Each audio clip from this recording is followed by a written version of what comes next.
Chavan, and along with me, the founder, the strategist of Indiacharts, Rohit. Rohit, very good morning. Once again, 61.8% resistance. I know I'm sounding bearish, but this is the fourth time now, and the last three times, Rohit, at 61%, it has sold off into the rally.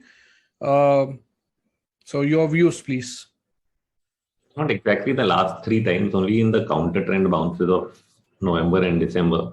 The January rally went past the 61% mark, just to remind you. Yes. And the Bank Nifty is already past the 61% mark. Yeah. I'm completely prepared today with a red shirt. All right. People are going to hate you. I work for Indiacharts, where it is the truth about the markets. All right. Yeah, please continue. Truth to मैं बताएगा अभी.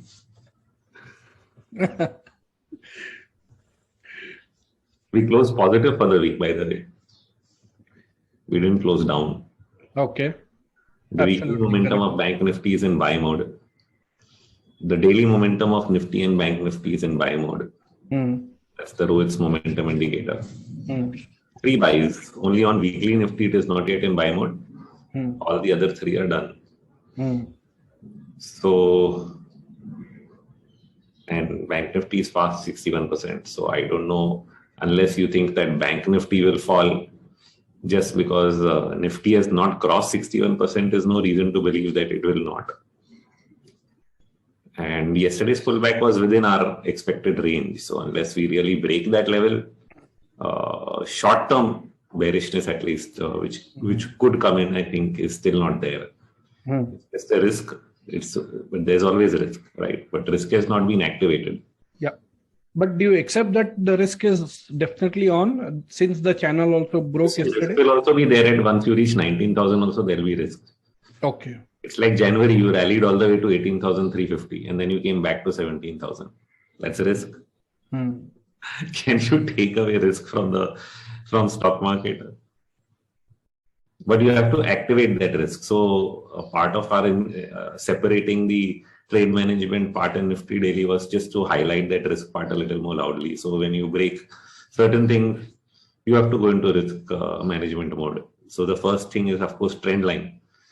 So when we broke the rising trend line from 16,400 all the way to 18,400 rally, the channel broke first. Then on the second day, the momentum indicator went into sell, and so on. So as we take each of those pointers, I've put 4 in that system, adding the hourly 40-hour average also, taking into account. Yesterday I discussed retracement also on the hourly.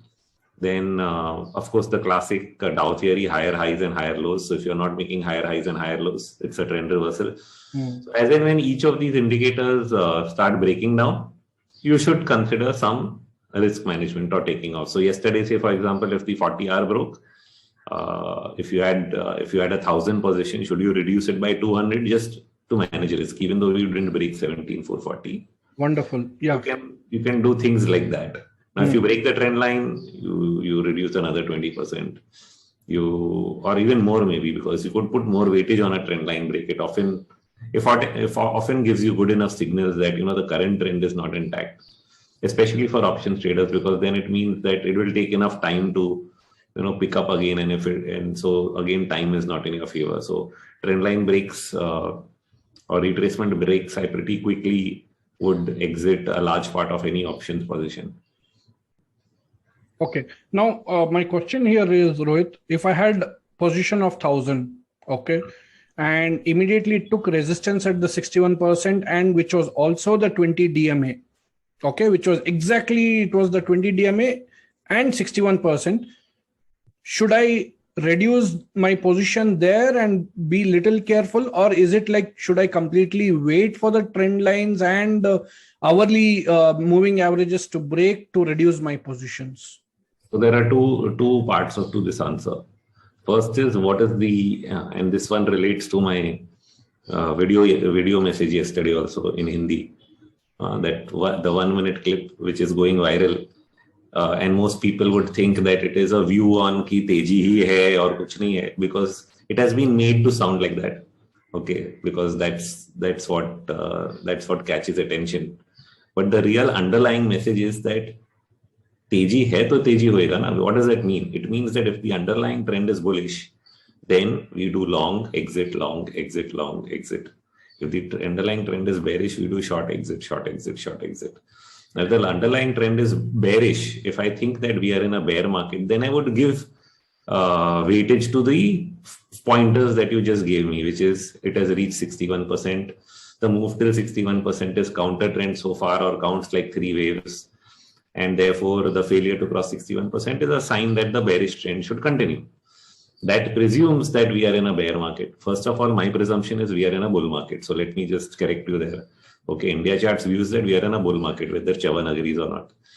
So that has nothing to do with it. Rohit, let me complete. I'm not done. Now, when you take that perspective, now you go purely mathematical. Okay.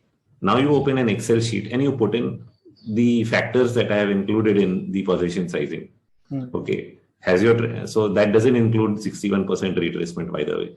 Yes. And somewhere for the short term, I have removed away 20 DMA. If you are doing an investment portfolio, the earlier positioning model which we had there, which I have removed now, had the daily and weekly. Okay, right now we are actually talking only about hourly, because the short term actually interests the people who are looking at 4 to 5 days. And sometimes in 4 to 5 days, lots happens. Like last correction was only 5 days. In 5 days, you went from 8,300 to 17,000. Every time that might not happen. But in the 4 to 5 day time frame, if you're managing, then you will look at hourly trend line, 40-hour average, higher high, higher low on the hourly chart. Okay. And what is the fourth point I've put over there? So let's simply open it up. Okay. Yeah.